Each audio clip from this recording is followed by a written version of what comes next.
On est dans le thème de la lumière. Si on peut se voir, c'est parce qu'il y a la lumière. À plus forte raison, le Seigneur veut que nous soyons sensibles à la lumière de son amour, à la lumière de sa vérité, à la lumière de sa grâce, à la lumière de son royaume. Alléluia. Amen. Donc je bénis le Seigneur aussi pour ce merveilleux thème que nous avons du camp 5, le chiffre de la grâce. Amen. Et c'est de gloire en gloire, hein. Vraiment, depuis le premier camp de réveil, je sens vraiment la constance. Et on reconnaît vraiment une œuvre établie par Dieu. C'est lorsqu'il y a la constance, il y a l'endurance. Vous voyez, quand on parle de lumière, on parle aussi d'étoiles. Donc, des fois, il y a des étoiles filantes. Vous voyez, elles paraissent d'un coup. Donc, il y a un camp de réveil, deux camps de réveil. Ça a éclairé. Et puis, voilà, on n'entend plus parler. Mais là, on voit une lumière qui demeure. Et on voit qu'il y a Christ parce que Jésus est l'étoile brillante du matin. Donc, il brille et demeure. Même à sa naissance, sa lumière demeurait.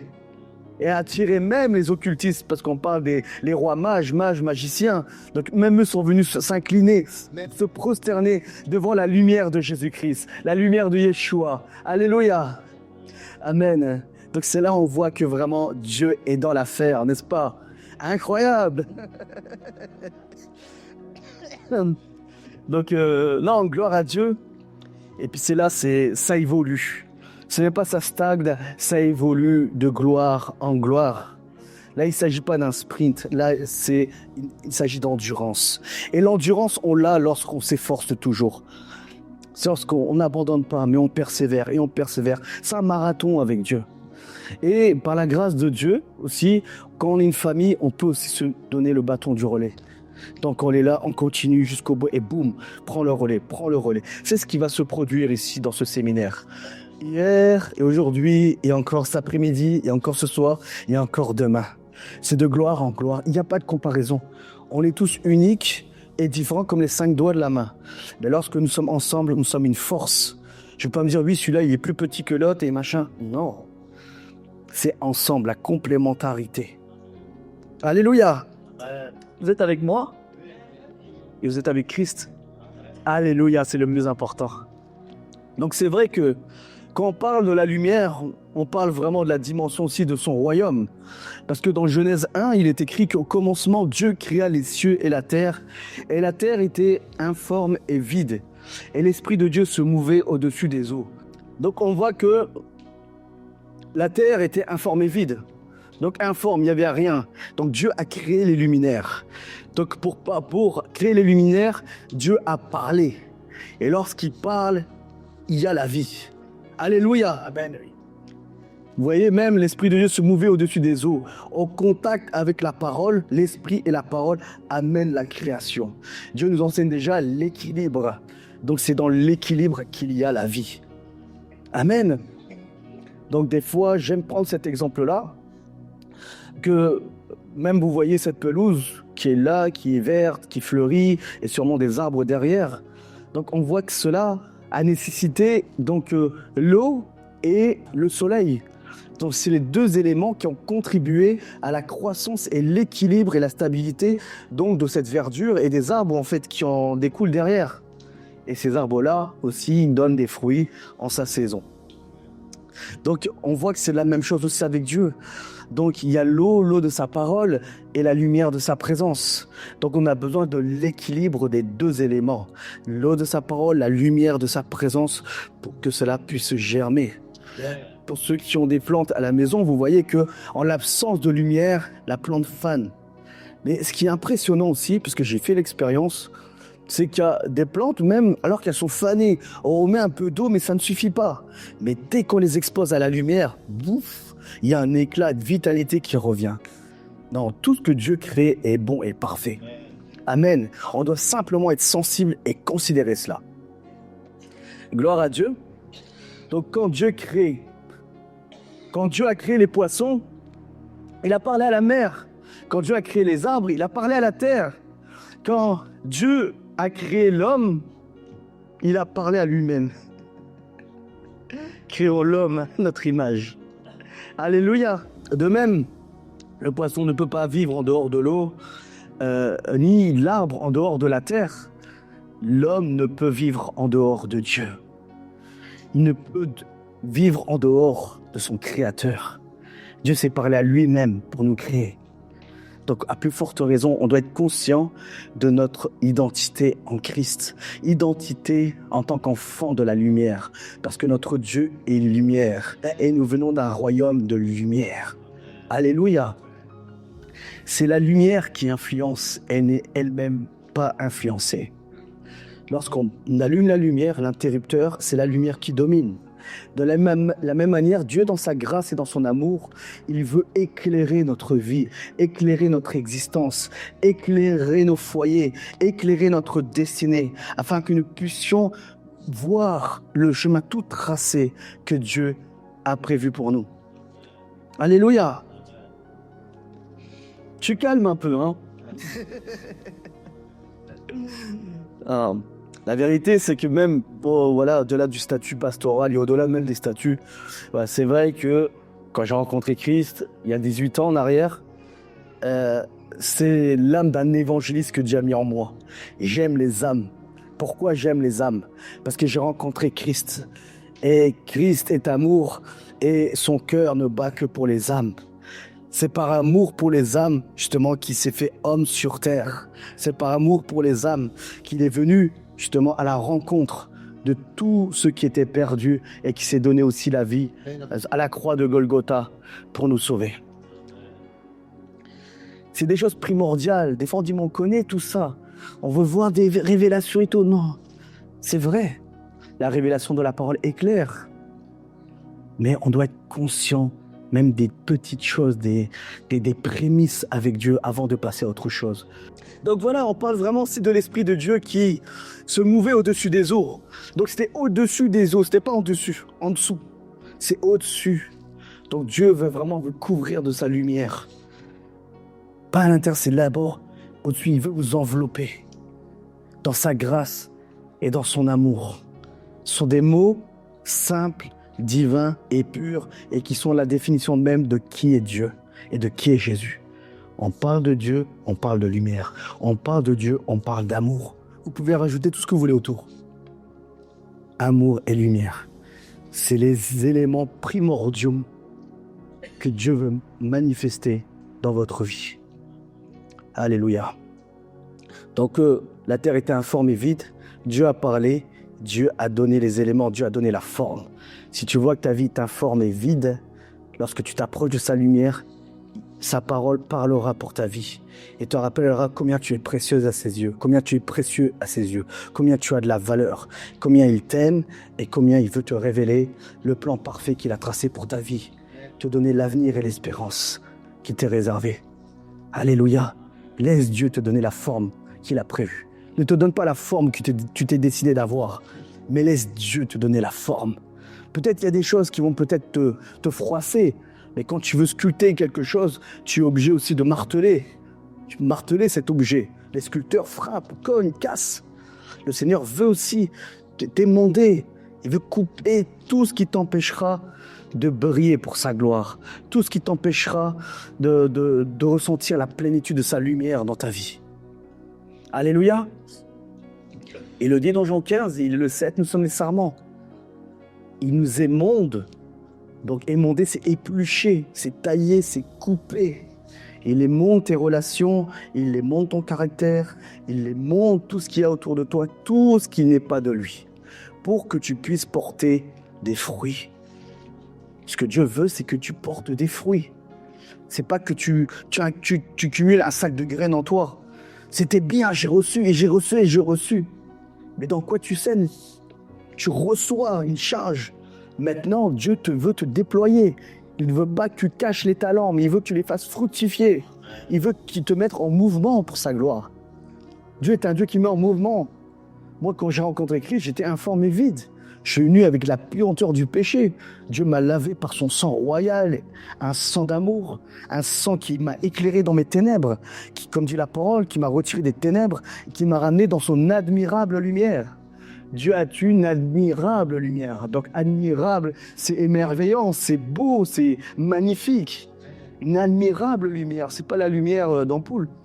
C'est une lumière divine qui éclaire pour l'éternité. Et dès que sa lumière a jailli en moi, J'ai cherché à connaître cette source. Et cette source s'est enracinée en moi jusqu'à se diffuser à travers moi et à parcourir une trentaine de pays, même dans les endroits les plus sombres, que ce soit dans les milieux carcéraux, en voyant des criminels, des repris de justice, des prostituées, que ce soit dans des camps policiers, des camps militaires, du gouvernement, et ainsi de suite, peu importe le statut social. Une âme, c'est une âme avec le Seigneur. C'est pas le costume, c'est pas ça, c'est le cœur qui compte devant Dieu. Le costume, c'est juste pour honorer Dieu et c'est par conviction personnelle. Je ferme la parenthèse. Faut pas regarder à ça. Alléluia. Donc voilà pourquoi je viens aussi sur ce point-là, parce qu'on parle de lumière, c'est très vaste. En vérité, c'est très très vaste. C'est un sujet, c'est même le thème d'un séminaire d'une semaine. La lumière. Parce que quand on sent les Écritures, moi-même je dis Seigneur, canalise-moi. Je peux pas tout parler. Je peux pas parler de là, on parle de Exode jusqu'à... Non, il y a tellement de points lumineux dans la parole parce que Dieu est lumière.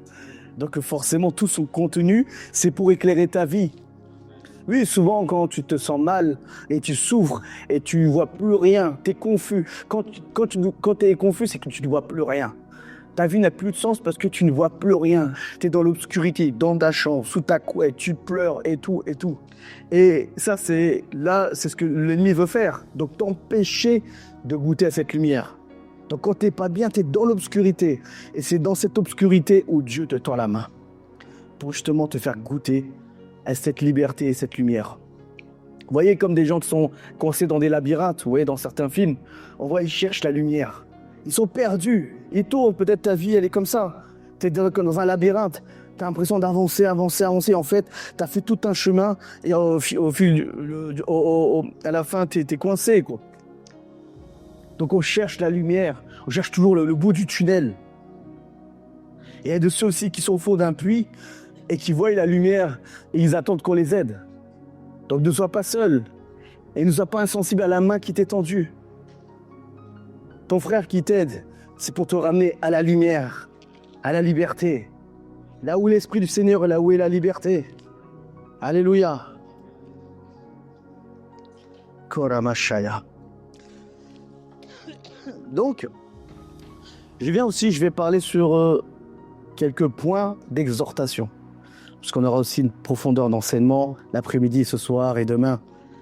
Et en tout cas, dans Ésaïe 14, verset 12, il est écrit « Te voilà tombé du ciel, astre brillant, fils de l'aurore, tu es abattu à terre, toi le vainqueur des nations. Tu disais en ton cœur, je monterai au ciel, j'élèverai mon trône au-dessus des étoiles de Dieu.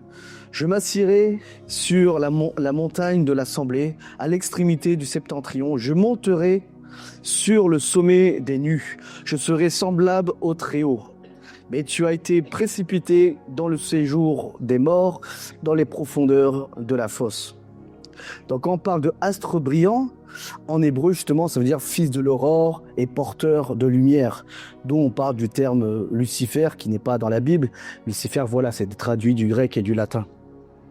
Donc c'est là on parle de la lumière, porteur de lumière. Donc on voit que à la base, donc Lucifer, voilà, lui, il était là, l'astre brillant, donc il brillait, il avait sa stature, il avait son autorité, il avait aussi son positionnement, dans le royaume des cieux, dans le royaume de la lumière. Donc lui-même brillait, il était un astre brillant. Donc il brillait au milieu des anges, devant Dieu, il brillait. Il était aussi vainqueur des nations, parce il y avait aussi des nations avant. Mais à partir du moment où il s'est dit dans son cœur, donc il n'a pas parlé, mais dans son cœur, je monterai au ciel, je me lèverai au-dessus du trône des étoiles de Dieu. Donc il a voulu prendre la place de Dieu, il est monté en orgueil. Et à partir du moment où l'orgueil était trouvé en lui, donc la méchanceté était trouvée en lui, la jalousie a été trouvée en lui, il ne pouvait plus demeurer dans la lumière, dans le royaume de la lumière. Donc c'est à ce moment-là justement, on parle que donc il brillait, il était dans la lumière, mais il a été précipité dans le séjour des morts, dans les profondeurs de la fosse. Donc, il a été précipité dans un endroit obscur. Donc, il passe de la lumière du royaume jusqu'au royaume des ténèbres. À cause de quoi? Le péché, et l'orgueil et la jalousie et tout ce qui a trait à toutes ces vertus maléfiques. Donc il a perdu cette empreinte de la lumière, justement, et même de la diffusion de cette lumière à cause de son détachement du royaume de la lumière. Alors quand on parle aussi même des étoiles, j'avais vu un reportage même qui parlait que les étoiles brillaient justement par l'influence aussi du soleil. Donc il y avait, en exposition avec le soleil, ils dégageaient, ils émanaient aussi cette lumière. Moi ça m'a fait rire, ça m'a ramené dans mon enfance.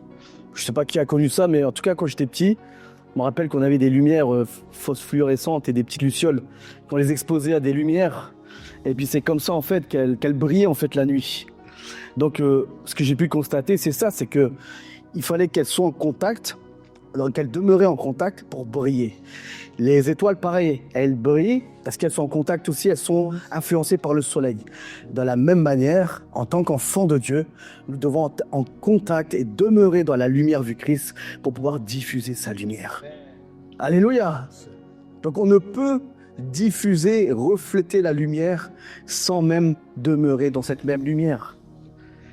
Si vous voulez être efficace pour la diffusion du parfum de l'évangile, de la lumière du Christ, vous devez même être imprégné de son cœur, imprégné de sa vérité. Si vous restez dans l'animosité, dans l'orgueil, dans la jalousie, dans toutes ces fruits pourris, ces fruits qui n'apporteront rien dans votre vie, mais qui vont encore vous autodétruire, des fruits alimentés par les sources diaboliques, vous ne pourrez pas porter des fruits. Vous ne pourrez pas refléter cette lumière que Dieu veut que vous reflétiez.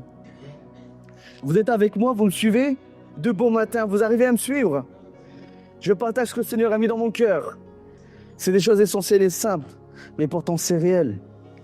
Parce qu'on a l'exemple même. Lucifer, l'astre brillant, dans le royaume, il brillait. Il s'est rebellé contre Dieu. À partir du moment qu'il a péché, boum, la lumière n'était plus en lui.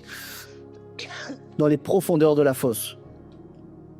Donc j'ai compris une chose aussi, c'est que même les anges, en fait, s'ils brillent, s'ils sont lumineux, c'est parce qu'ils sont toujours dans la lumière. Amen. Alléluia. Je me suis rappelé d'une chose, et Dieu me l'a rappelé d'ailleurs, c'est que je me rappelle une fois, j'avais fait des temps de jeûne sans compter les jours.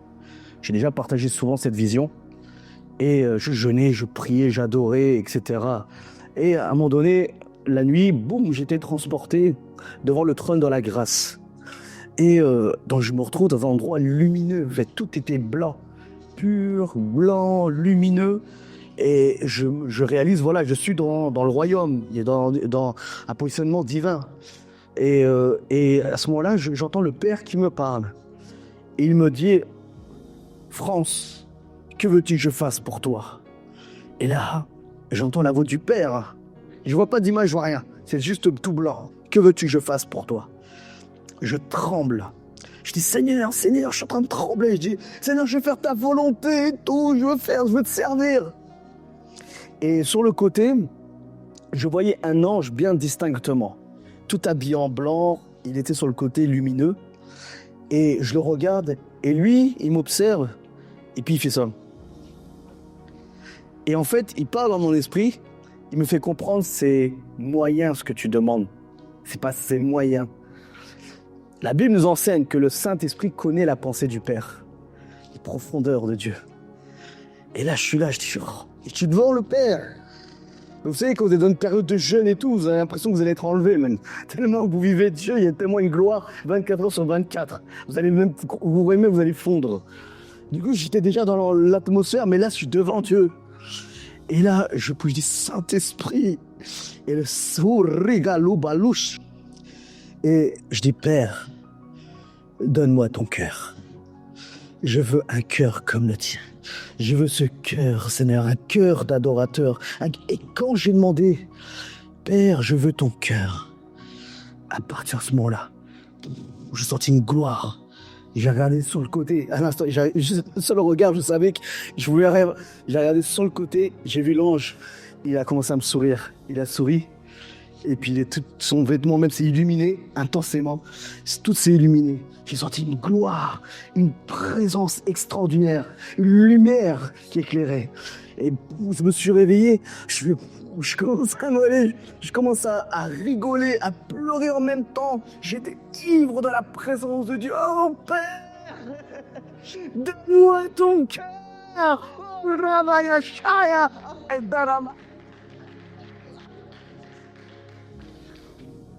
Oh Dieu. Hey. Pourtant, avant ce moment-là, j'avais été dans des endroits en Afrique où j'ai vu des aveugles retrouver la vue. J'ai vu des sourds entendre. J'ai vu des paralytiques marcher. J'ai vu des muets parler. Peu importe la culture des gens. J'ai vu des cancers être guéris. J'ai vu vraiment des signes, des miracles et des prodiges. Et je vivais des temps forts dans le ministère. Et des délivrances, des guérisons, des impactations. Une onction terrible. Des fois même, je disais bonjour aux gens, ils tombaient électrifiés. Et tout, et ainsi de suite. J'ai vécu toute cette dimension-là. Mais quand je me suis retrouvé dans cette prière, j'ai réalisé en fait que j'avais oublié ce point, le point le plus important de ma vie. Celui d'avoir le cœur de Dieu dans tout ça.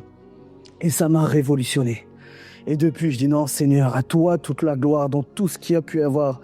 Seigneur, maintiens-moi avec ce cœur d'enfant. Seigneur, toi qui m'as donné le privilège et la grâce de pouvoir t'entendre, tu m'as convoqué, c'est Dieu qui m'a convoqué. Et il m'a demandé, et il m'a donné. Et depuis, cette semence-là est toujours restée. Seigneur, je veux ton cœur. Parce qu'en ayant le cœur de Dieu, vous pourrez voir comme lui, être comme lui, parler comme lui, manifester les mêmes œuvres qu'il a manifestées. Alléluia! Papa est tellement merveilleux. Si on dit mon frère et ma sœur, c'est pas un slogan. C'est pas pour dire wesh. Non. Si on dit mon frère, ma sœur, c'est parce qu'on a le même créateur, on a le même père, on a le même papa d'amour. Il les a tous aimés de la même manière. Il n'y a pas d'exception. Moi, je suis là, je ne suis pas meilleur que vous. Je ne suis pas meilleur que chacun d'entre vous. Dieu a fait grâce. Et si on est là, c'est en tant que témoin vivant. On témoigne ce que Christ a fait pour nous, la manière comment il nous a éclairés dans les Écritures, pour qu'à votre tour, vous fassiez même encore plus que nous. Oui, qu'à votre tour, même vous voyez d'autres camps de réveil et puissiez vraiment apporter la lumière dans les cœurs, la lumière partout où Dieu vous conduira. Alléluia. Il ne s'agit pas de l'œuvre d'un homme, il s'agit de l'œuvre de Dieu. Cette œuvre-là, elle appartient à Dieu. Elle était confiée à un homme, mais elle appartient à Dieu. Ouais. C'est comme vos enfants. Ils ont été confiés, parce qu'avant même qu'ils soient nés dans le ventre de votre mère, Dieu vous connaissait déjà. Il avait déjà un projet de paix pour vous, non de malheur, pour vous donner un avenir et de l'espérance. Donc les enfants, vous avez été confiés seulement aux parents. Et les parents ont la responsabilité de les éduquer dans les voies du Seigneur. Mais lorsque vous n'avez pas goûté à l'amour d'un père ou d'une mère, c'est là où Dieu va créer des circonstances pour se révéler à vous, lui le véritable créateur. Celui qui a permis que vous soyez en vie, celui qui a voulu votre existence, qui a voulu votre naissance. Peu importe les conditions qui sont produites, des situations plus ou moins délicates, plus ou moins sensibles, même douloureuses, par moments et pour la plupart du temps. Mais en tout cas, Dieu est votre Père. Il est le Père des orphelins, donc il n'y a pas d'orphelin en lui. Il est votre Père. Amen. Qui est conscient de cela? Alléluia. Et pour ceux qui ne le sont pas encore, ce message est pour toi. Cette parole est pour toi. Un mot de Dieu est suffisant. Une parole est suffisante pour bouleverser toute ton existence. Des fois, tu peux entendre toute une prédication, tout un message, tout un enseignement. Un mot, des fois, c'est le mot-là que Dieu veut que tu entendes. Et ça bouleverse ta vie. Regardez même le centenier romain, le militaire. Donc lui, lorsqu'il s'est approché au devant du maître, au devant de Jésus, pour la guérison de son serviteur qui était malade. Donc déjà, il était poussé par la compassion, poussé par l'amour. C'est ce qui a touché le cœur de Dieu. Et cet homme a dit à Jésus, Jésus était prêt à venir dans sa maison pour guérir son serviteur. Mais cet homme, ce militaire, a dit, donc il a dit oui, il est une autorité militaire, il se sentait indigne, mais il a dit seulement, dis un seul mot et mon serviteur sera guéri. Alléluia. Il a manifesté une dimension de foi qui a même étonné Jésus. Parce que Jésus a dit, ta foi est grande. Je n'ai jamais vu une foi aussi grande dans tout Israël. Encore plus grande que même des disciples qui étaient à côté, qui priaient, qui étaient abreuvés et nourris par toute la nourriture que Dieu donnait au mont des Oliviers et autres. Donc cet homme, Jésus l'a honoré. Je n'ai jamais vu une foi aussi grande dans tout Israël. Alléluia. Peu importe où tu es, peu importe ce que tu fais, lorsque tu viens avec un cœur sincère devant Jésus, Dieu voit ta foi et il saura comment honorer ta foi. Amen. Regardez cet homme, on l'a vu une fois dans la Bible, mais pourtant jusqu'à aujourd'hui on parle de lui. On parle de sa grande foi, ce militaire. Et voilà pourquoi j'ai un profond respect pour les autorités établies par Dieu. Alléluia. On peut être en rébellion sur plein de choses. Oui, j'aime pas ceci, j'aime pas cela. Mais la Bible dit, la parole dit dans Romains 13, toute autorité est instaurée par Dieu. Quand une autorité est instaurée par Dieu, l'enfant de Dieu a le devoir, non pas de dénigrer, mais de prier. Eux veillent sur la sécurité des citoyens humainement, mais nous avons le devoir de prier aussi pour eux spirituellement. Parce qu'ils sont aussi des êtres humains, faillibles. Mais par nos prières, on peut trouver des personnes, même des enfants de Dieu, dans tous ces corps de protection et des forces de l'ordre et tout ce qui s'ensuit. Alléluia. Moi qui vous parle, j'étais le premier rebelle et qui me bagarrait et qui est venu menottes aux mains par les forces de l'ordre. Alors regardez ce que Christ a fait. Il a déchiré ce voile de mensonges que l'ennemi avait mis, avait barricadé dans mon système de pensée, justement pour me garder dans la haine et dans la rébellion et dans la colère, jusqu'à justement voir cette lumière qui m'a conduit à considérer la valeur d'une autorité établie par Dieu. Alléluia. Amen. Ce sont des parenthèses. Je parle ce que le Seigneur me met et fait surgir dans mon cœur. Gloire à Dieu. Donc tout à l'heure, oui, j'entendais mon frère parler de Moïse. Bon, c'est vrai, à un moment donné, j'étais dirigé, puisqu'on parle de Moïse, on parle de sa rencontre avec le buisson ardent. Et c'est vrai, dans le contexte, Moïse, bon, il était dans cet état désespéré, désorienté, brisé, parce qu'il passe dans sa qualité de prince, d'honneur et d'autorité dans l'Égypte, là où il était, là où il a grandi, jusqu'à être persécuté par son royaume dans lequel il était estimé. Donc il se voit être persécuté, malmené, et on veut le tuer.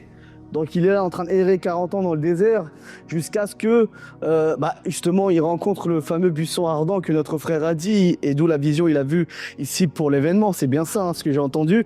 Gloire à Dieu, et cela est vrai. Et donc on voit que ce même buisson, en fait la vérité c'est que Moïse est en train de paître le troupeau. Donc ce buisson-là, il a dû le voir plus d'une fois. Il a dû le voir souvent, il a dû croiser ce même buisson et ce même buisson. Donc il ne prêtait pas attention. Mais à l'époque, à cette époque-là, les buissons prenaient feu à cause de l'intensité de la chaleur. Donc c'était courant qu'un buisson prenne feu. Sauf que ce jour-là, c'était le jour que Dieu avait choisi pour se révéler dans sa vie. Donc malgré tous les soucis qu'il avait, tous les problèmes, tout ce qu'il pouvait garder en cumul dans son âme et dans son cœur, ce jour-là, Moïse s'est détourné. Lorsqu'il s'est détourné, Dieu vit qu'il se détournait. Et regardez, ce qui est fort, c'est que Dieu, à partir du moment où il s'est détourné, parce que Moïse a vu que ce buisson ne se consumait pas, il pouvait brûler. Mais là, il a dû observer, en fait. Il s'est détourné, mais il a dû s'arrêter, en fait. Il a dû prêter une attention particulière. Mais c'est bizarre, il ne se consume pas. Mais pourquoi il brûle encore? Mais il brûle encore. Donc il s'est détourné, mais il a dû s'arrêter. Et des fois, on doit s'arrêter dans la vie. Tu dois t'arrêter. Il y a un signe, il y a un appel de Dieu pour ta vie. Et tu dois t'arrêter. Tu dis non, il y a quelque chose. C'est pas ordinaire. J'ai déjà vu ça, mais là, je ressens quelque chose qui est différent. Et à ce moment-là, Dieu l'appela. Moïse. Mais pour lui, il dit, mais comment ça se fait? Il connaît mon nom. Non, Dieu a appelé Moïse par son nom parce qu'il le connaissait de toute éternité. Dieu te connaît par ton nom, mon frère, ma sœur, car il te connaît de toute éternité. Peu importe ce que tu peux endurer dans la vie, quand le jour où Dieu vient se révéler à toi, considère cela. Prête attention à cela. Fais abstraction à tout ce qu'on m'a dit l'homme de Dieu Fais attraction à tout ce qui veut te faire douter, te perturber, et reste focalisé sur la lumière qui jaillit. Parce que quand on parle du feu, on parle aussi de la lumière qui éclaire. Alléluia. Donc la lumière confond les ténèbres et le feu brûle tous les liens qui te gardaient captifs. Donc on disait que la lumière domine dans les ténèbres et n'est pas influencée. Donc tu dois dominer au milieu de tes ennemis. Tu dois dominer dans l'obscurité. Même quand tu marches dans la sombre vallée de la mort, donc marche, mets-toi en mouvement, mais tu dois éclairer, tu dois dominer, tu dois avancer, tu dois évoluer. Toute la nourriture que tu vas recevoir durant ce week-end, tu dois prendre la parole, mais tu dois te présenter devant Dieu avec cette même parole pour qu'elle puisse prendre vie dans l'esprit, vie dans ta vie, au nom de Jésus-Christ. Alléluia. Oui. Dans des fois, on parle Matthieu 18, on dit « Tout ce que nous lions sur la terre est lié dans les cieux. » Mais tout ce qui est dans les cieux est lié sur la terre. Mais on parle de la terre et du ciel. Donc, qu'est-ce qui va amener quelque chose de terrestre dans le lieu céleste? C'est la prière. Tu reçois une parole, une promesse sur la terre. Tu dois fléchir et chercher la face de Dieu dans sa présence pour lui présenter cette promesse. Et alors, tu verras que la Bible dit que la parole ne reviendra pas sans avoir produit son effet. Elle est montée au ciel et elle redescendra. Amen. Gloire à Dieu. C'est une promesse avec Dieu. Peu importe la circonstance dans laquelle tu peux te tenir, quand Dieu parle, Dieu agit, à condition que tu y crois et tu y crois par la foi. J'aime prendre l'exemple aussi de Jacob, j'en parle souvent. C'est que on voit que Jacob, il passe par un temps de persécution, par Ésaü, et ainsi de suite. Et à un moment donné, il se retrouve à Pénuel, où il prend la pierre. Donc tout le monde connaît l'histoire. Donc il met la pierre, il se couche sur cette pierre, et d'un coup, boum, il fait un songe, il voit l'échelle. Donc on parle de l'échelle de Jacob. Mais il y a quoi dans cette échelle? Il y a l'échelle, il y a les anges qui montent et qui descendent. Donc gloire à Dieu, ça monte, ça descend. Donc déjà, si ça monte, c'est qu'ils étaient déjà stationnés à un endroit. Parce que ça monte et ça descend. Donc oui, il y a des anges qui sont stationnés dans des endroits propices que Dieu a déjà définis par avance. Et Dieu veut vous guider vers sa lumière pour atteindre, même au-delà de la persécution. Des fois, ce sont des persécutions permises par Dieu. Oui, pour vous pousser à être en mouvement. Des fois, il vous met au pied du mur pour que vous puissiez vraiment partir. Joseph est parti. Donc, il a fui la femme de Potiphar. Donc, des fois, vous devez partir. Arrêtez de combattre des combats que Dieu ne nous a pas donnés. Partez seulement, fuyez seulement. Des fois, mais cherchez la face de Dieu. Donc, lui, il a passé par des persécutions. Jacob, il se couche sur la pierre.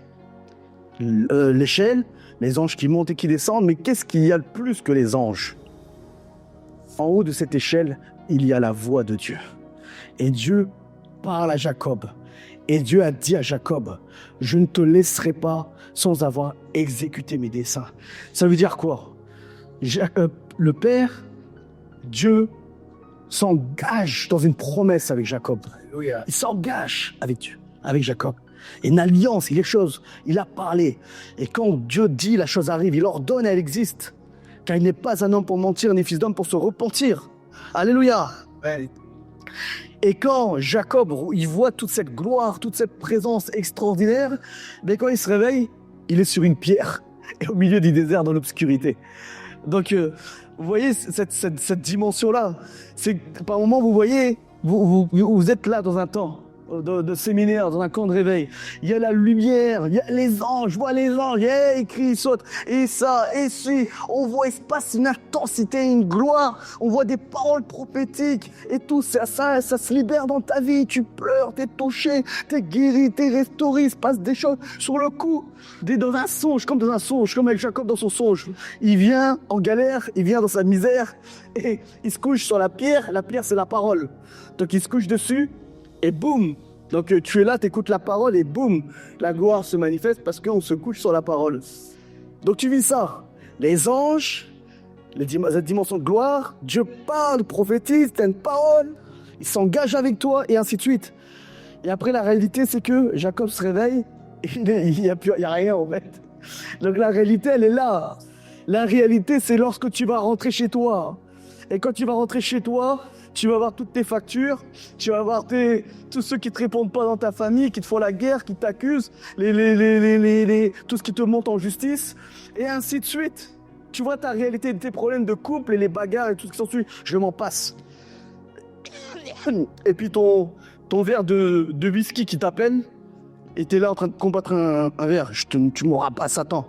Tu veux chasser des démons, t'arrives pas à combattre ton verre de biscuit. Et... de biscuit, ton verre de whisky, pardon. Bon. Et non, tout ça pour dire que la réalité, elle est sur le terrain. Par moments, quand on retourne chez soi, on est focalisé, même on retourne à être focalisé sur les choses terrestres, sur les choses naturelles, alors que vous veniez de vivre un temps surnaturel dans la gloire et la lumière de Christ, la lumière de Yeshua. Alléluia. On doit considérer la parole, honorer la parole, honorer Dieu, et Dieu va vous honorer, Dieu va vous distinguer, et Dieu va aplanir vos sentiers, Dieu va frayer un chemin dans votre désert. Alléluia. Vous devez considérer sa parole, honore sa parole. C'est sa parole. La Bible dit dans le psaume 119, David dit, « Je serre ma parole contre mon cœur afin de ne pas pécher contre toi. » Tu dois serrer la lumière de la vérité contre ton cœur, afin qu'il n'y ait aucune source maléfique obscure qui demeure en toi. Alléluia. La lumière ne cohabite pas avec les ténèbres. Laisse la lumière de Christ illuminer les yeux de ton cœur, s'imprégner en toi, s'enraciner en toi et se manifester à travers toi pour sa gloire. Alléluia. Gloire à Jésus. Le Seigneur est là. Sa présence est là. Soyez conscients de cela. Je ne suis pas en train de vous décourager en disant « Bon, voilà, on va partir après. » Non. Puisez, amen, mais portez des fruits. Puisez, considérez, faites votre part et vous verrez les promesses de Dieu s'accomplir. Beaucoup parmi vous, vous êtes découragés ici. Vous savez pourquoi? Vous avez reçu une prophétie qui ne s'est jamais accomplie. Qui sont ceux qui ont reçu une prophétie qui ne s'est jamais accomplie? Ça épuise, hein, ça fatigue. Hein. Elle dit, de toute façon, Dieu, il agit pour les autres, mais pas pour moi. Il ne reste que pour les autres. De toute façon, voilà, moi je suis toujours en galère et ceci et cela. Vous savez pourquoi? Parce que quand Dieu donne une parole pour votre vie, il appelle aussi un mouvement dans votre vie. Alléluia. Jacob était persécuté par son frère, laissé à l'abandon, tout seul. Il fuit, il était seul. Mais il avait Dieu. Dieu s'est manifesté avec lui. Et quand Dieu a parlé, Jacob s'est mis en mouvement. Il a considéré la parole et il s'est mis en mouvement. Et quand Dieu donne une prophétie dans votre vie, il attend aussi une amélioration dans votre consécration. Alléluia. Gloire à Dieu. Pourquoi? La consécration, c'est quoi? La consécration, c'est la mise à part pour Dieu. C'est votre cœur avec le cœur de Dieu. Matthieu 6,6 dit, quand tu pries, rentre dans ta chambre, ferme la porte et ton Père qui te voit dans le lieu secret te le rendra. Donc Dieu t'appelle après ces temps-là, ne va pas trop te distraire, non. Tout ce que tu as reçu, tu as trop souffert. Ça suffit. On avance en 2026. Prends les promesses de Dieu et rentre dans la prière, rentre dans l'adoration, rentre dans le Saint des Saints, dans sa présence. Reste en intimité avec ton Père et il saura comment te le rendre. Reste dans sa présence. Alléluia. Considère cela. Pourquoi? Lorsqu'il y a une consécration, tu es mis à part, tu es coupé un peu de toutes ces oreilles qui te distraient. Les appels, les ceci, cela, le côté émotionnel. Tu es coupé de ça. Mais le ciel est ouvert. Les portes du monde sont fermées, mais les portes des cieux sont ouvertes. Alléluia. Et à ce moment-là, lorsqu'il y a cette connexion avec Dieu, tu deviens plus sensible à sa voix et à sa présence.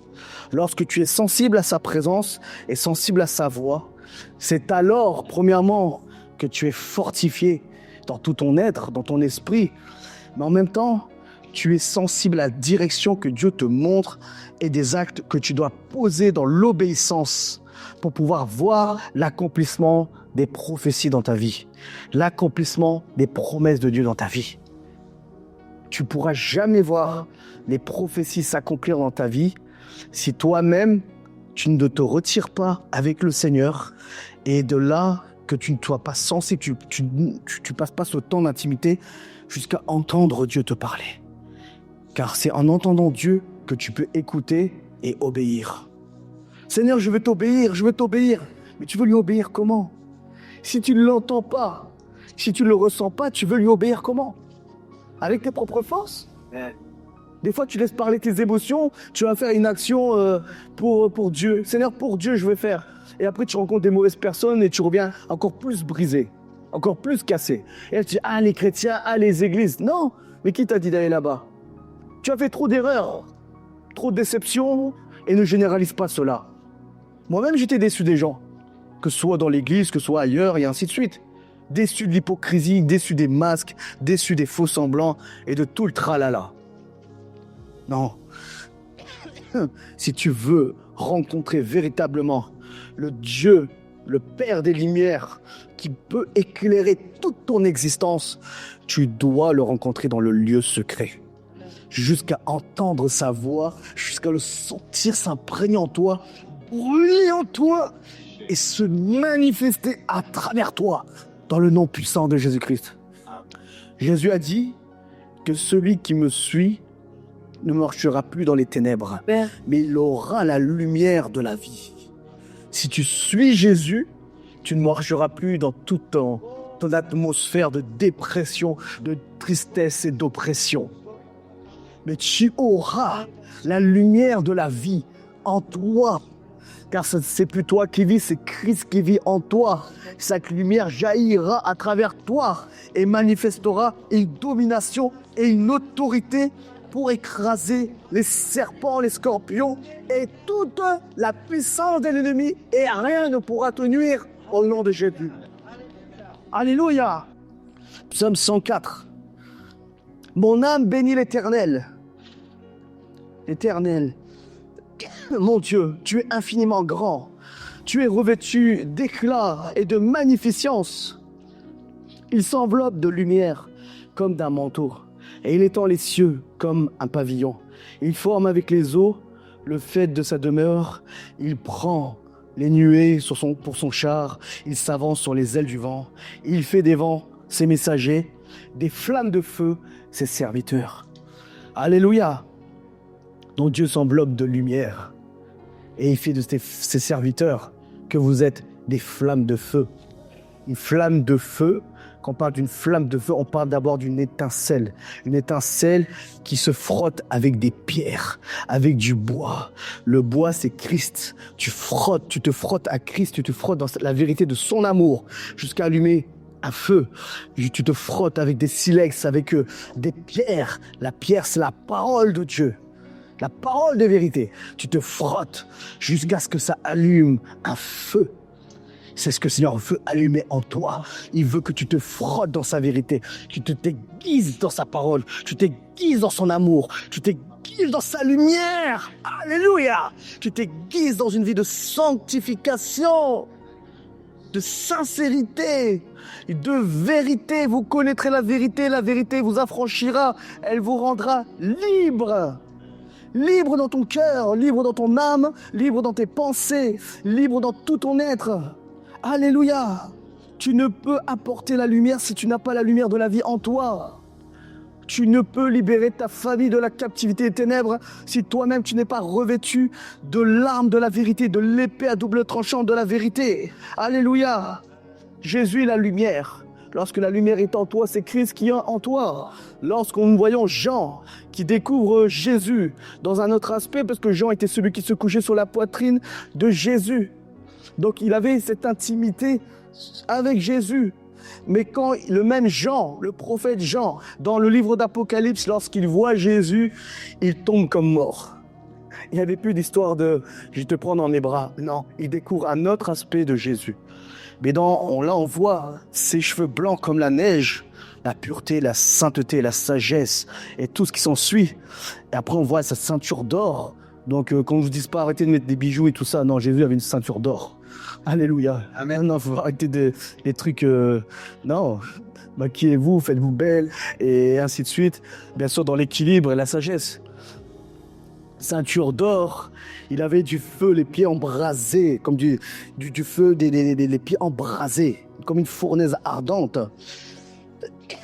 Sa voix était comme des grandes eaux, mais son regard était embrasé, était tel un feu. Alléluia!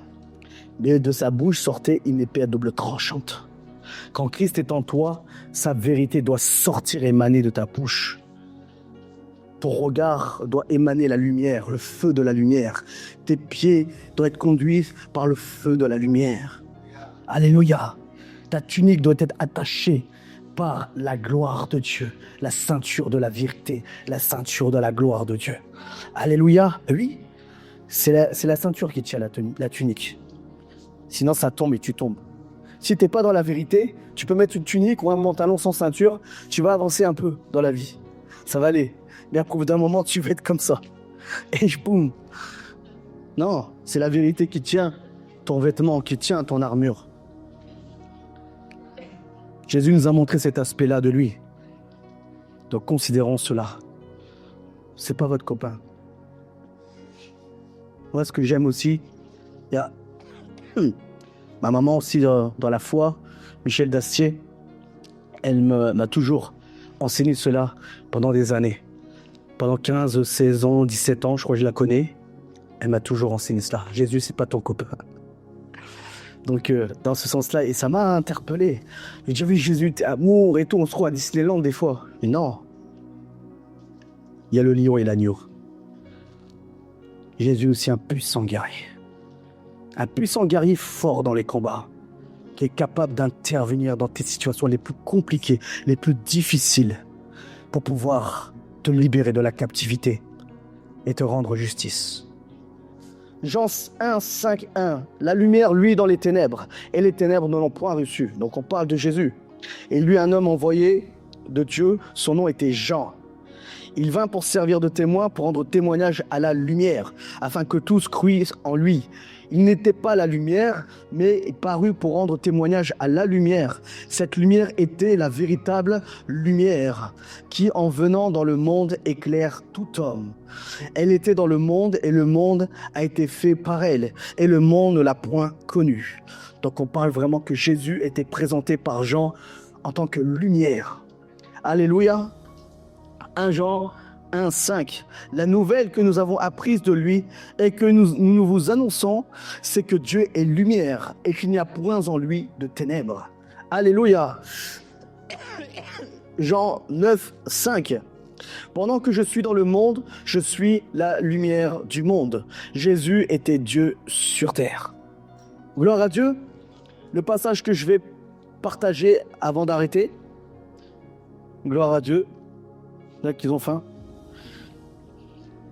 Jean 8. Jésus se rendit à la montagne des Oliviers. Mais dès le matin, il alla de nouveau dans le temple, et tout le peuple vint à lui. S'étant assis, il les enseignait. Alors les scribes et les pharisiens amenèrent une femme surprise en adultère, donc en flagrant délit, et la plaçant au milieu du peuple. Ils dirent à Jésus, « Maître, cette femme a été surprise en flagrant délit d'adultère. Moïse, dans la loi, nous a ordonné de lapider de telles femmes. Toi donc, que dis-tu » Il disait cela pour l'éprouver, afin de pouvoir l'accuser. Mais Jésus, s'étant baissé, écrivait avec le doigt sur la terre. Comme il continuait à l'interroger, il se releva et leur dit, que celui de vous qui est sans péché jette le premier la pierre contre elle. Et s'étant de nouveau baissé, il écrivait sur la terre. Quand ils entendirent cela, accusés par leur conscience, ils se retirèrent un à un, depuis les plus âgés jusqu'au dernier. Et Jésus resta seul avec la femme qui était là au milieu. Alors, s'étant relevé et ne voyant plus que la femme, Jésus lui dit, « Femme, où sont ceux qui t'accusaient? Personne ne t'a-t-il condamné ?» Elle répondit, « Non, Seigneur. » Jésus lui dit, « Je ne te condamne pas non plus. Va et ne pêche plus. » Jésus leur parla de nouveau et dit, « Je suis la lumière du monde. Celui qui me suit ne marchera pas dans les ténèbres, mais il aura la lumière de la vie. » Amen. Alléluia. Ce qui m'a interpellé dans ce passage très profond, bon, pour le reste, ce sera pour une autre fois, mais il y avait quelques pépites que Dieu m'avait mis dans mon cœur. Des fois, ça vient comme ça. Mais ce passage-là m'a profondément touché. Parce que c'est vrai qu'on parle de la lumière, je pense à beaucoup de choses. Mais le Seigneur m'a dit par-dessus tout, je suis la lumière, mais je suis amour. Et la nature que j'ai manifestée sur la terre, c'était poussée par la compassion. La compassion, c'est la manifestation de l'amour. Ouais. À chaque fois, avant chaque délivrance, guérison, miracle, Jésus était ému de compassion, tressailli de l'intérieur, secoué de l'intérieur, dans toutes ses entrailles d'amour. Il était ému à la mort de Lazare, ému de compassion. Et on voit que dans ce passage-là, donc on voit tous ces religieux chrétiens qui viennent vous accuser avec des versets bibliques, fais pas ci, fais pas ça, et ainsi de suite, sans amour, sans l'Esprit de Dieu. La lettre tue, mais l'Esprit vivifie. Donc c'est l'Esprit qui met la vie à la parole. Il n'y en a pas l'un sans l'autre. Trop de soleil, ça brûle. Trop d'eau, ça noie l'équilibre. Alléluia. Donc, les religieux, ils viennent exposer cette femme prise en flagrant délit d'adultère. Donc c'est d'une femme qui a trompé son mari, qui a péché, qui a commis un acte irréparable. Donc elle a été jugée sûrement de sa famille, de ses proches, jugée des hommes, jugée même par les religieux, jugée même par les chrétiens, jugée de tous. Elle se sent impuissante, malmenée, prise même au bord de la mort, parce qu'elle a senti la mort venir. Donc on est là et on la présente devant Jésus. Donc la Bible dit quoi? Ils ont voulu piéger Jésus. Mais ils ne savaient pas qu'ils avaient la lumière devant eux. La lumière de l'amour et de la compassion. Donc ils présentent cette femme et ils exposent, puis en flagrant délit d'adultère et ainsi les accusations et les paroles et tout pour juger votre vie. Et qu'est-ce qui se passe? Jésus, il écrit. Pour ma part, s'il écrivait, il était en train de déchirer ce décret. Pour moi, prophétiquement, il est en train de déchirer son décret, parce que quand on parle du doigt, il écrit le doigt, c'est le doigt de Dieu, le doigt de la vérité. Donc il était déjà en train de... Il était prophétique, donc il faisait les choses, les actes. Et c'est là qu'il a dit que celui qui n'a jamais commis de péché lui jette la première pierre, avec sa sagesse, la sagesse de l'Esprit Saint. Tous accusés dans leur conscience, lâchent. Qu'est-ce qui se passe? Il vient vers cette femme seule. Peu importe, il avait 33 ans. On peut dire, oui, c'est un jeune, il est là, il défend une prostituée. Jésus était jugé. Il était toujours malmené, tout le temps, on l'accusait, et ainsi de suite. Donc il vient seul avec cette femme. Et elle lui dit, où sont tes accusateurs? Et elle lui dit, va, il ne pêche plus. Donc il manifeste une dimension de compassion et d'amour. Pourquoi? Parce qu'il savait qu'il était déjà en chemin. Il est le chemin. Il savait qu'il était en chemin pour porter les péchés de cette femme à la croix de Golgotha. Il le savait. Il avait déjà décrété ça. Poussé par l'amour, en mouvement par l'amour. Et regardez ce qu'il dit après ça. Il dit, il leur parla de nouveau. Il dit, je suis la lumière du monde. Celui qui me suit ne marchera pas dans les ténèbres, mais il aura la lumière de la vie. Tu suis Jésus, tu auras la lumière de la vie. Peu importe ce que tu as commis comme erreur dans la vie, peu importe ce que tu as commis comme péché dans la vie, peu importe ce que tu as commis comme acte, même qui paraissent irréparables aux yeux des hommes. Lorsque Jésus vient dans ta vie, sa lumière confond les ténèbres. La lumière de son amour te pardonne. La lumière de son amour te guérit. La lumière de son amour te libère. La lumière de son amour t'éclaire. La lumière de son amour te poussera à nous suivre pour être comme lui. Tu peux passer du stade d'adultère même, de femme ou d'homme, voilà, baigné dans le péché, en enfant de lumière. Oui, Dieu ne fait exception de personne. Même vous qui êtes dans cette situation-là, je ne suis pas meilleur que vous. Dieu m'a seulement fait grâce par son amour. Je n'ai pas été insensible à son passage dans ma vie. Donc Dieu passe dans ta vie. Il vient, il se manifeste. Il confond tous les religieux, il confond le monde des ténèbres par sa lumière. Il te protège, Et il te transmet cette même semence dans ton cœur pour qu'à ton tour, tu puisses le suivre et être comme lui, être un vrai disciple et apporter la lumière à ton tour. Alléluia. Vous êtes avec moi? Gloire à Jésus. Colossiens 1,12. Rendez grâce au Père qui vous a rendu capable d'avoir part à l'héritage des saints dans la lumière. Toujours dans la lumière. Amen. Ton héritage est dans la lumière du royaume. Et qui nous a délivrés de la puissance des ténèbres et nous a transportés dans le royaume du Fils de son amour. Quelle parole, quelle profondeur, quelle grâce. Et lorsqu'on parle dans le royaume du Fils de son amour, on parle du royaume du Fils de son amour, mais aussi de la lumière. L'un ne va pas sans l'autre avec Dieu.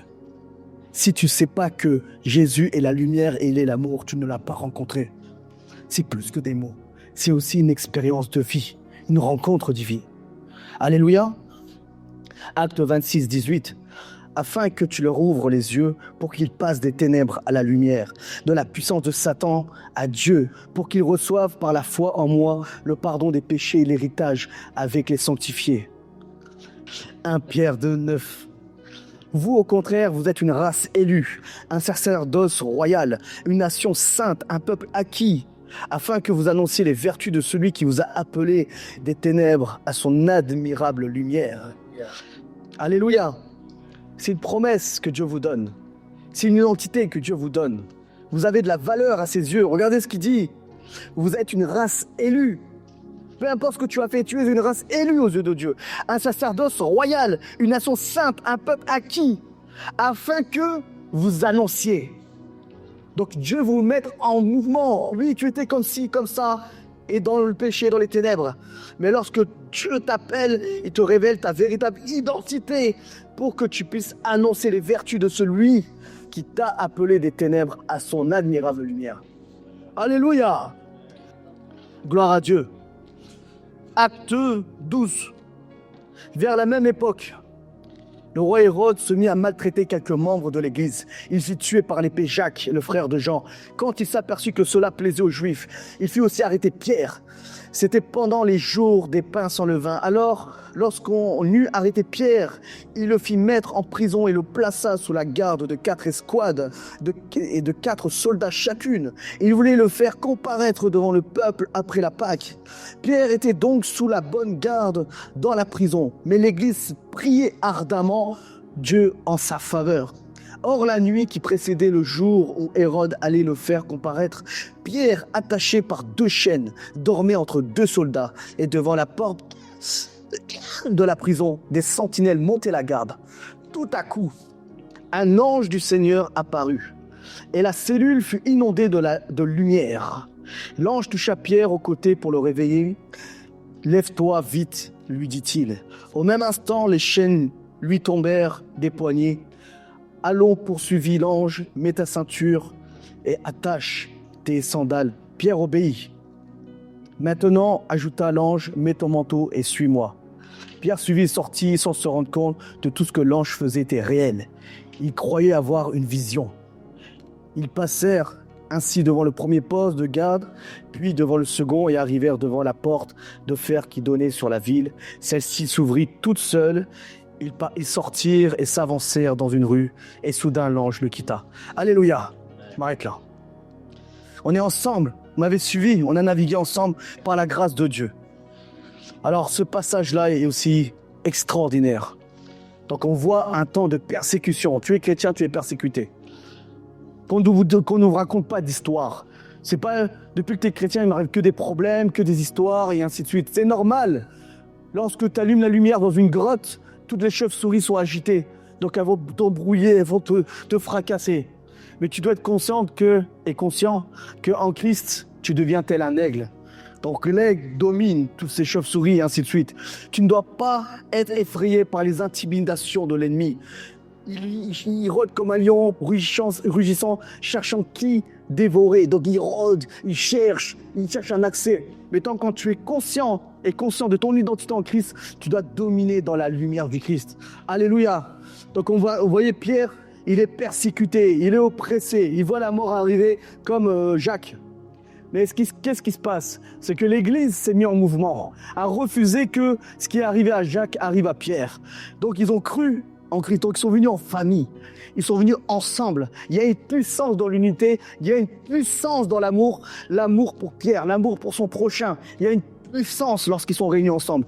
Et lorsqu'ils ont commencé à prier ensemble, sans voir ce qui se passait à l'intérieur de la prison de Pierre. Parce que Pierre, à l'intérieur, on voit que d'un point de vue naturel, c'était impossible qu'il soit libéré. Il était entouré, enchaîné avec des anges là, des gardes ici, des soldats là, des escouades. Donc tout était barricadé en fait. C'était impossible. Il était condamné à mort. Mais regardez ce qui se passe. L'Église s'est mise à prier le Seigneur de la vie. Victoire au Seigneur de la vie.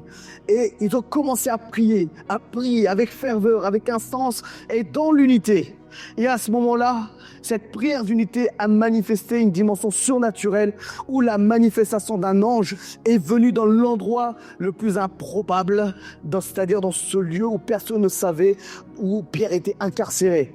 Mais quand l'ange est apparu, on voit que toute la pièce, la cellule où ils étaient, il y eut la lumière. Pourquoi il y eut la lumière? Parce que les anges sont constamment dans la présence du Père, constamment dans la présence de Dieu, sont constamment dans l'habitation du royaume de la lumière. Alléluia! Et à partir de là, cette lumière s'est manifestée dans la situation sombre de Pierre, sans espoir, et le surnaturel et le miracle s'est produit.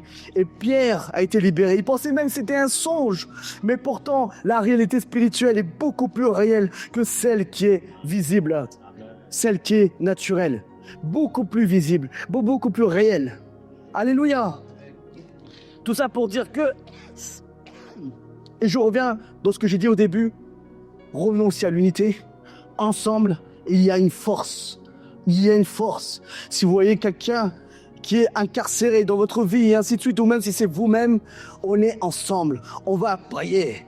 Et Dieu peut envoyer un ange intervenir dans ta cellule de dépression, ta cellule de désespoir, ta cellule de dette, ta cellule d'obscurité, de maladie et tout ce qui s'ensuit au nom de Jésus-Christ.